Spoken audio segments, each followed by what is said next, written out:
Morning বন্ধুরা, তোমরা কেমন আছো? আশা করি তোমরা খুব ভালো আছো। আমিও খুব ভালো আছি।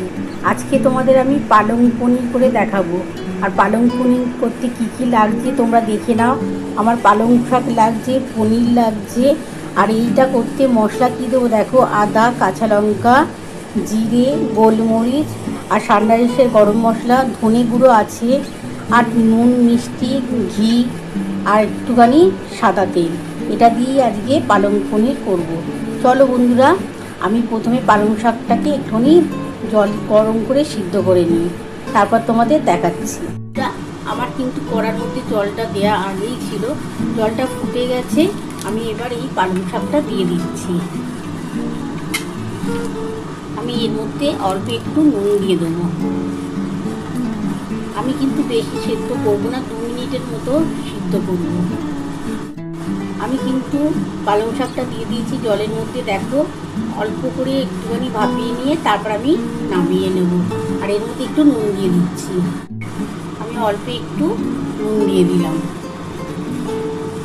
দিয়ে ঢাকাটা দিয়ে দিলাম। একটুখানি ভাপিয়ে নিই, বেশি কিন্তু ভাপাবো না। তারপর আমি তোমাদের দেখাচ্ছি। বন্ধুরা, আমি ঢাকাটা খুলে দেখি আমার কতটা হলো পালং শাক। আমার হয়ে গেছে। এবার আমি কিন্তু নামিয়ে নেব। নামিয়ে কিন্তু ঠান্ডা জলের মধ্যে এই পালং শাকটাকে ভিজিয়ে রাখবো।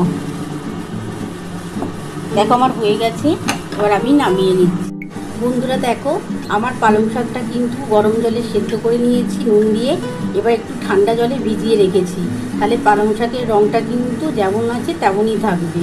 এবার আমি কি করব তোমরা দেখতে থাকো। কড়াটা বসিয়ে নিয়েছি, আর এবার আমি পনিরটা হালকা করে ভেজে নেব। তার জন্য আমি ঘি দিয়ে দেবো প্রথমে। বন্ধুরা, আমি প্রথমে 1 চামচ ঘি দিয়ে দিলাম। এটা পনিরটা ভাজবো বলে ঘিটা দিলাম। তারপরে অল্প একটু সাদা তেল দিয়ে রান্নাটা করব। আমার ঘিটা একটু গরম হয়ে যাক।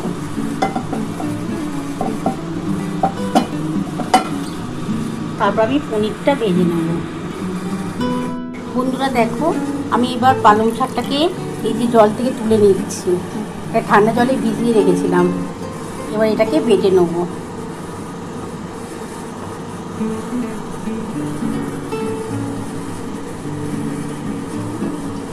আর এর মধ্যে আমি 2টো কাঁচা লঙ্কা দিলাম, আর একটু আদা দিলাম। আর এর মধ্যে আমার গোলমরিচ পড়বে, ধনে গুঁড়ো, জিরে গুঁড়ো, সানরাইসের গরম মশলা সবটাই দেবো। তোমরা দেখতে থাকো। এটা এবার আমি বেটে নিচ্ছি, বেটে নিয়ে তোমাদের দেখাচ্ছি। বন্ধুরা দেখো, আমার